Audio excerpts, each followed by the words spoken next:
¿Qué tal, amigos? Bienvenidos a Construyendo Leyes, un espacio que nos permite conocer de cerca el trabajo que realizan todas las comisiones de la Asamblea Nacional. Soy Lorena Espinosa y en los próximos 30 minutos los invito a revisar lo más destacado de esta semana. Esta semana, listo informe para primer debate de las reformas a la Ley Orgánica de Educación Superior. Comisión de Fiscalización aprobó el informe de investigación del caso Petrochina. Comisión de Justicia recomienda remitir a la Corte Constitucional la objeción parcial al proyecto de ley sobre la interrupción del embarazo por violación. La Comisión de Fiscalización pide a la Fiscalía que se investigue a exfuncionarios de los gobiernos de Rafael Correa, Lenín Moreno y del actual presidente Guillermo Lasso por la venta de crudo a China. Esto dentro de la investigación del caso denominado Petrochina. La Mesa Legislativa aprobó el informe esta semana. Con 4 votos afirmativos, 3 en contra y una abstención, además del voto dirimente del asambleísta Fernando Villavicencio, la Comisión de Fiscalización de la Asamblea Nacional aprobó el informe sobre el caso denominado Petrochina. Fue el asambleísta Fernando Villavicencio quien expuso la documentación que sustenta su investigación en el caso denominado Petrochina, deuda pública y comercialización de petróleo. En este caso, las empresas estatales que suscribieron alianzas estratégicas, me refiero a PDVSA de Venezuela, estaban obligadas, de acuerdo con la normativa ecuatoriana de comercialización de hidrocarburos, a llevar el petróleo a sus refinerías. Explicó que sobre la base del decreto ejecutivo 799, suscrito por el entonces presidente de la República, Gustavo Noboa Bejarano, el exmandatario Rafael Correa se permitió la suscripción de contratos con China para la venta directa de petróleo a cambio de líneas de crédito con ese país. Afirmó que fruto de esos contratos, Petroecuador habría sufrido un perjuicio superior a los $200 millones. Con este decreto ejecutivo, Rafael Correa autoriza la firma de los convenios de líneas de crédito y también que estas líneas de crédito se paguen con petróleo. Y expuso un chat supuestamente del teléfono del exsecretario jurídico de la presidencia, Alexis Mera, en donde se pondría en evidencia la suscripción de los contratos. ¿Quieres que lo vuelva a revisar, Correa? Sí, al final sí dice. Claro, este es el decreto clave con el que el presidente de la República, violando la Constitución y la ley, autoriza contratar deuda pública y que se pague con petróleo. Según la investigación de Villavicencio, durante los últimos 5 años la Fiscalía no avanzó en las investigaciones, mientras que el excontralor Carlos Polit, hoy detenido en los Estados Unidos acusado de presunto lavado de activos, también tendría responsabilidades. Carlos Polit y Pablo Celi desvanecen una glosa de $40 millones el año 2016 para beneficiar a la compañía Petrochina. Por eso también el excontralor Polit tendrá que responder. Fernando Villavicencio afirmó que toda la documentación será entregada a la Fiscalía General del Estado. Ricardo Bravo, Televisión Legislativa.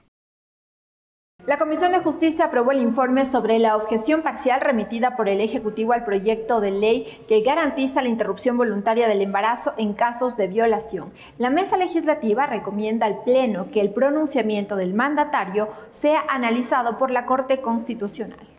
La Comisión de Justicia aprobó el informe sobre el veto enviado por el Ejecutivo al proyecto de ley que garantiza la interrupción voluntaria del embarazo en casos de violación. En el documento se sugiere remitir el pronunciamiento del primer mandatario a la Corte Constitucional para que se aplique el trámite de control en materia. Esto antes de que el Pleno del Legislativo decida allanarse o ratificarse en el texto. Integrantes de la mesa consideran que en el veto existen violaciones a derechos reconocidos en la Constitución. Hemos mencionado que el artículo 139 de la Constitución a nosotros nos ampara en cuanto a la planificación y análisis de lo que ha sido el veto aparentemente parcial y el envío absoluto al análisis en la Corte, ya que ahí se tienen que tomar las particularidades y las decisiones, muchas de las cuales responde a subjetividades, criterios personales y están totalmente desconectadas con la realidad que vivimos las mujeres, sobre todo en el ámbito de la ruralidad. En la sesión, los comisionados rechazaron también que en el veto se plantee como requisito una denuncia juramentada por parte de la víctima para acceder a un aborto. Que una niña violada una niña de 9 años violentada por cualquiera de sus miembros integrantes de su entorno familiar, tenga que acudir con él de la mano, con el violador, ante una notaría, por favor, y a relatar ahí los hechos sucedidos. Eso también es revictimización, pues. La aprobación del informe contó con el voto favorable de 8 legisladores y el voto en contra del parlamentario Ricardo Vanegas, quien sostuvo que, según la normativa, a la Corte Constitucional no le compete analizar el veto. En el uso de su derecho como colegislador, considera que hay un tema de inconstitucionalidad, solo él y nada más que él puede enviar. En el texto aprobado por la Comisión de Justicia, además se plantea que se suspende el plazo de 30 días que tiene el Parlamento para pronunciarse sobre el veto, mientras se desarrolla el análisis por parte de la Corte Constitucional. Jennifer Carrera, Televisión Legislativa. La Comisión de Soberanía Alimentaria recibió nuevas observaciones al proyecto de ley de incentivos a la pesca artesanal. Esta vez escuchó los criterios del Ministerio de Finanzas y de la Junta Nacional de Defensa del Artesano. Esta propuesta busca que los pescadores puedan acceder a créditos y líneas de financiamiento. Vía telemática acudieron los delegados del Ministerio de Economía y de la Producción a la Comisión de Soberanía Alimentaria para entregar sus observaciones al proyecto de ley de incentivos a la pesca artesanal. Olga Núñez, del Ministerio de Economía y Finanzas, sugirió revisar la normativa relacionada con las líneas de crédito para los pescadores artesanales. Al contemplar un subsidio, debería tener una fuente de financiamiento correspondiente. Recordó que dentro del Decreto Ejecutivo 284 del 10 de diciembre de 2021 se tiene previsto una subvención parcial con asignación de recursos presupuestarios, los que serán canalizados a través de la banca pública, dijo. La medida tiene por objeto contribuir al fomento de la producción y empleo pleno a través del apoyo a micros, pequeños y medianos productores y a sus organizaciones con énfasis en los sectores rural y urbano marginal. De su lado, el viceministro de Acuicultura y Pesca, Andrés Arens, señaló que se debe ampliar la oferta para la entrega de líneas de crédito a los pescadores artesanales. Sin embargo, sí vemos que es necesario generar un sistema o mejorar el sistema de incentivos del sector de la pesca artesanal. Estos incentivos deberán estar debidamente sustentados, necesitan también, como manifestaba la economista Núñez, estar financiados dentro del presupuesto nacional. La comisión recogió los criterios y recomendaciones y se mantiene en sesiones con representantes del sector público, pescadores artesanales y comunidad con el objetivo de construir una ley orgánica de incentivos a la pesca artesanal. Ricardo Bravo, Televisión Legislativa. La Comisión Ocasional de Enmienda socializa la propuesta de enmienda a la Constitución presentada por el exasambleísta Marcelo Simbaña, que busca fortalecer y ampliar la capacidad de la Asamblea Nacional en el procedimiento de la aprobación del presupuesto general del Estado. La mesa escuchó a varios expertos.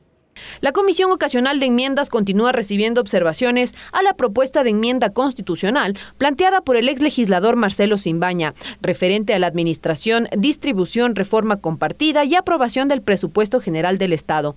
En la jornada de este miércoles, la mesa recibió en primer lugar al economista Guillermo Landázuri, quien argumentó que la propuesta de Simbaña no debe ser tratada a través de una enmienda. El Congreso aprueba por sectores de ingreso y de gasto, pero no puede modificar el monto, ni puede reformar, no puede hacer cambios de partidas. Entonces, en ese sentido, si eso se quisiera cambiar, eso no puede ser a través de enmienda. El abogado Francisco Albuja, por su parte, se refirió al rol del presidente de la República como encargado de la Administración Pública Central.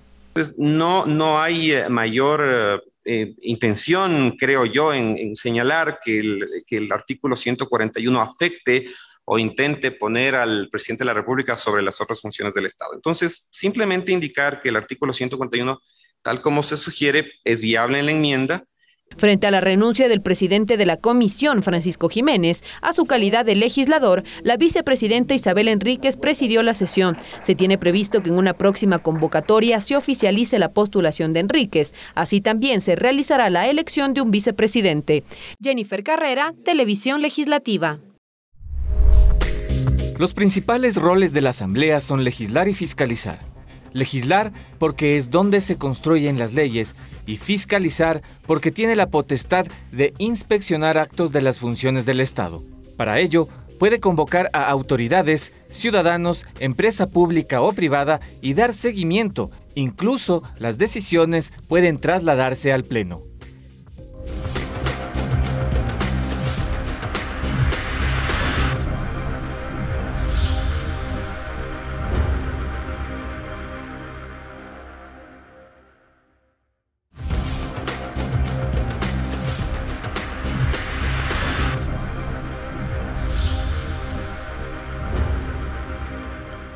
Seguimos con más de Construyendo Leyes y ahora les comentamos que con 6 votos a favor, la Comisión de Educación de la Asamblea Nacional aprobó el informe para primer debate del proyecto de reformas a la Ley Orgánica de Educación Superior. Precisamente para ampliar la información ya me acompaña el asambleísta Manuel Medina, presidente de la Mesa Legislativa. Asambleísta, muchas gracias por este espacio. Gracias por la invitación. Un saludo al pueblo ecuatoriano. Asambleístas, se han unificado proyectos que estaban rezagados en la asamblea anterior, 6 nuevos proyectos que llegaron a su comisión. ¿Cómo trabajó esta mesa legislativa con 15 proyectos? ¿Cuáles eran los objetivos de cada uno de ellos que se condensaron en un solo documento? 15 proyectos se analizaron técnicamente, jurídicamente. De esta síntesis también hemos podido socializar como agenda territorial con las universidades, con los institutos tecnológicos, con la FEGU y con los docentes en el ámbito nacional. Temas muy importantes en cuanto al presupuesto de las universidades, sobre la autonomía, las intervenciones de las universidades, la estructuración del CES, la vinculación de las instituciones que son entidades directas que vinculan a la educación superior, como es CENESID, CACES, el CES. Son temas bastante relevantes. El tema más álgido a nivel nacional es sobre la admisión de los jóvenes, sobre el ingreso a las universidades. Todo está concatenado con la asignación del presupuesto para las universidades. La creación de las universidades ha sido un tema muy importante.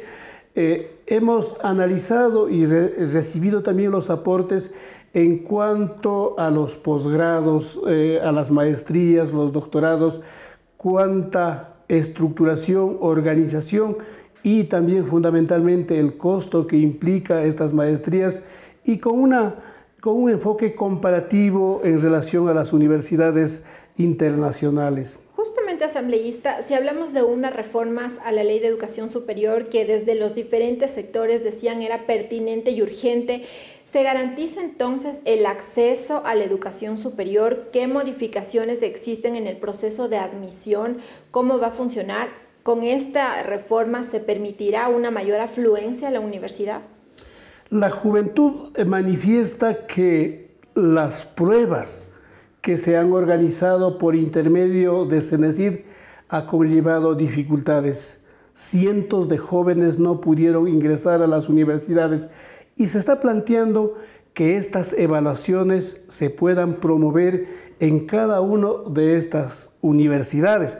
Por cierto, es un primer informe. Cada universidad, hablamos de las universidades públicas y privadas, ¿cada una tendría su proceso de admisión de manera individual o sería igual unificado pero realizado por cada institución? Tiene que promoverse en cada universidad. Esto no implica, también conlleva un seguimiento, una evaluación por parte de CENESID. No va a ser una cuestión aislada. Como digo, es un tema bastante álgido. Aspiramos en el primer debate de la Asamblea Nacional recoger las propuestas. No podemos descartar, existen intereses de las universidades privadas, de las universidades públicas, del sector estudiantil organizados en la FEGU Nacional. No es fácil, existe, diría, una paraguas de propuestas que se puede converger en una esencia con la participación y la discusión en el pleno que convoque la señora presidenta. ¿Qué dice el proyecto de reformas a la LOE respecto de la creación de universidades, que también era otro tema de interés que pedían sobre todo en las provincias donde no existe gran número de universidades, y era una demanda también que se tomen en cuenta carreras específicamente para la zona en donde se encuentren estas instituciones? Las universidades se crean mediante ley. Ante esta realidad hemos también compartido criterios con los rectores de las universidades. Ellos claman que al crearse las universidades tienen que haber incrementos en el presupuesto para la educación superior. No están de acuerdo que de la misma asignación por parte del Estado se redistribuya, que implica reducción del presupuesto. Pero ¿existiría esa garantía para que se entregue o se destine el presupuesto correspondiente a educación y de él se derive a educación superior, y aparte un presupuesto adicional, que es de esta propuesta que nos está explicando, para la creación de nuevas universidades? Está aún por determinar. Esto sí implica voluntad política del gobierno nacional. Debemos entender la realidad política, económica y social de nuestro país, pero también son clamores ciudadanos. Las 4 universidades de la Amazonía ecuatoriana es mediante un mandato de acuerdo a la ley amazónica promulgada en el 2018. Hasta hoy no hemos podido avanzar. Sí existe esta demanda, esta exigencia de los asambleístas de las provincias amazónicas que conforman nuestra comisión. Aspiramos más bien en este caminar, en estos puntos de encuentro que siempre hemos planteado al CENESID, a los ministerios que compiten, llevar esta designación, pues buscar puntos de encuentro, asignación de recursos por parte del Ministerio de Finanzas y poder avanzar en estos proyectos. Muchísimas gracias al asambleísta Manuel Medina. Como siempre, bienvenido a la televisión legislativa. Ya nos ha explicado el asambleísta cuáles son los puntos medulares que se desataron de estos 15 proyectos de ley que la Comisión unificó para tratar estas reformas a la Ley Orgánica de Educación Superior, que ya se aprobó este primer debate y que en los próximos días deberá ser conocido y discutido en el Pleno de la legislatura. Nos vamos a una pausa.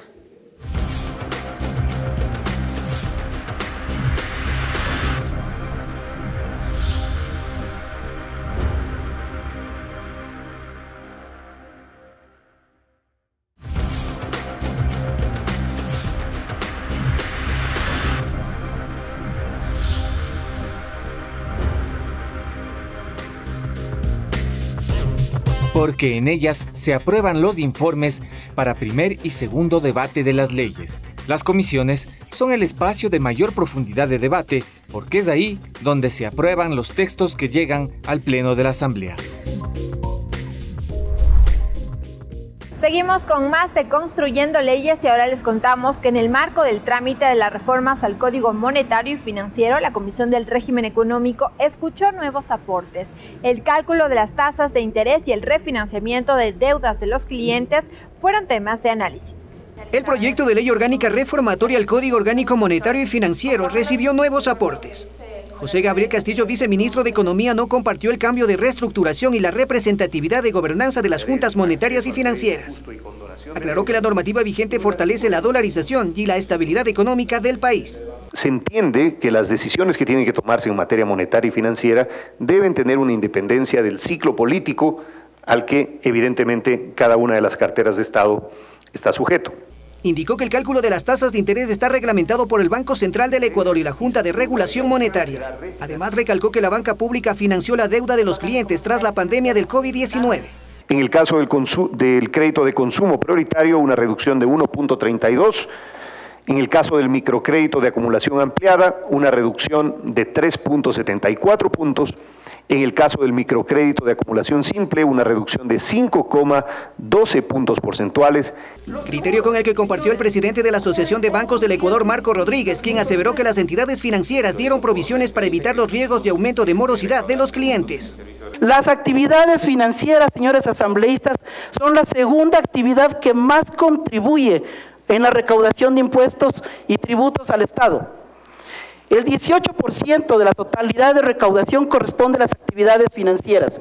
Según Rodríguez, la eventual reducción de las tasas de interés afectaría al sistema financiero, por lo que no compartió esta posibilidad. Las tasas de interés se vienen reduciendo pese a que las provisiones de la cartera efectivamente se continúan constituyendo porque la cartera crece.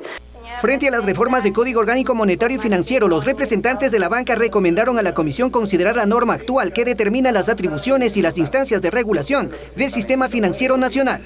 Sean artículos que no sean incluidos en ese proyecto, precisamente porque alteran las condiciones de natural decisión técnica que deben tener estos cuerpos. La mesa tenía previsto recibir a la titular de la Superintendencia de Bancos, Rosa Guerrero, quien envió a su reemplazo. Los legisladores resolvieron llamar de manera presencial e indelegable para los próximos días. Rolando Ayauca, Televisión Legislativa. La Comisión de Biodiversidad tramita una nueva reforma al Código del Ambiente. La propuesta busca garantizar los derechos del buen vivir de la fauna urbana. Garantizar los derechos del buen vivir de la fauna urbana es el objetivo de la reformatoria al Código del Ambiente, propuesta por los legisladores Fausto Jarrín, Viviana Veloz y Blasco Luna.